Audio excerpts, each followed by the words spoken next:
मैं इस चीज को और आगे बढ़ाता हूं। सर मैं आता हूं मैं काश्वर से एक इनपुट लेना चाहता हूं। काश्वर एक बात बताइए, ज्यादा नहीं लेकिन मैं जीडी बख्शी साहब आपके पास भी आ रहा हूं, ज्यादा नहीं लेकिन 15-20 दिन की बात है जब हम बात कर रहे थे कि पाकिस्तान में, और 15-20 दिन से कम ही होंगे, पाकिस्तान में एक बड़े हाई लेवल की मीटिंग हुई थी। आईएसआई के अधिकारी उसमें थे, सेना के अधिकारी उसमें थे, पाकिस्तान की सरकार के खुद इमरान खान शायद उस मीटिंग में थे, और ये कहा जा रहा था कि बहुत कुछ घट रहा है पाकिस्तान में। फिर अभी 1-2 दिन पहले पाकिस्तान की मीडिया में हल्ला मच गया कि भारत फिर से सर्जिकल स्ट्राइक कर सकता है। तो भारत का खौफ या भारत का असर तो है वहां पर, इसको तो नहीं नकार सकते, और इसीलिए कहीं ना कहीं पूरी पॉलिसी वहां इंडिया सेंट्रिक ही है, वहां की डिफेंस की। गौरव बिल्कुल, आप बिल्कुल ठीक कह रहे हैं कि मुझे याद पड़ता है कि पिछले हफ्ते जो प्राइम मिनिस्टर इमरान खान वहां पे गए थे और शाह महमूद कुरैशी भी उनके साथ थे, हमारे फॉरेन मिनिस्टर, तो आईएसआई के हेडक्वार्टर में गए थे इस्लामाबाद में। उनको इनपुट दी गई थी कि किस तरीके से जो इंटेलिजेंस रिपोर्ट्स होती हैं आईएसआई की तरफ से कि एक एयर स्ट्राइक हो सकती है, इनका अपनी कुछ जानकारी थी। तो आप बिल्कुल ठीक कह रहे हैं कि इसको फियर का नाम ले लें, इसको अटेंशन का नाम ले लें। तो उसके बाद हमने देखा कि लाइन ऑफ कंट्रोल के ऊपर पाकिस्तान ने ग्राउंड फोर्सेज नहीं, तो मैं उसको इससे क्यों ना जोड़ूं सुमित, मैं एक बड़ी खबर मुझे बतानी है, लेकिन मैं आपसे एक छोटा सा रिएक्शन। सुमित, मैं उस मीटिंग को इस खबर से क्यों ना जोड़ूं? एक तरफ हाई लेवल मीटिंग होती, दूसरी तरफ बालाकोट में टेरर कैंप के एक्टिव होने की खबर आ जाती है, तो उस मीटिंग में यह डिस्कस नहीं हुआ, ये क्यों ना माने हम?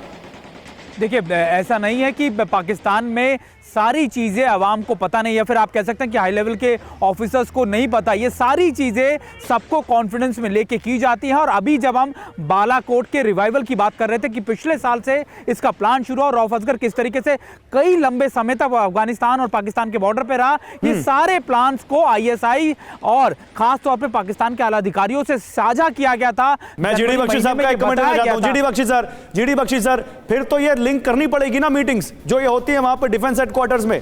फिर तो ये माने कि सेना और आईएसआई पूरी कमानी उनके हाथ में, ये सब टेरर आउटफिट तो पपेट हैं। बिल्कुल माननी पड़ेगी। देखिए, क्योंकि पाकिस्तान का फिक्शन, पाकिस्तान की नैरेटिव और कहानी यह है कि ये सब नॉन स्टेट एक्टर्स हैं।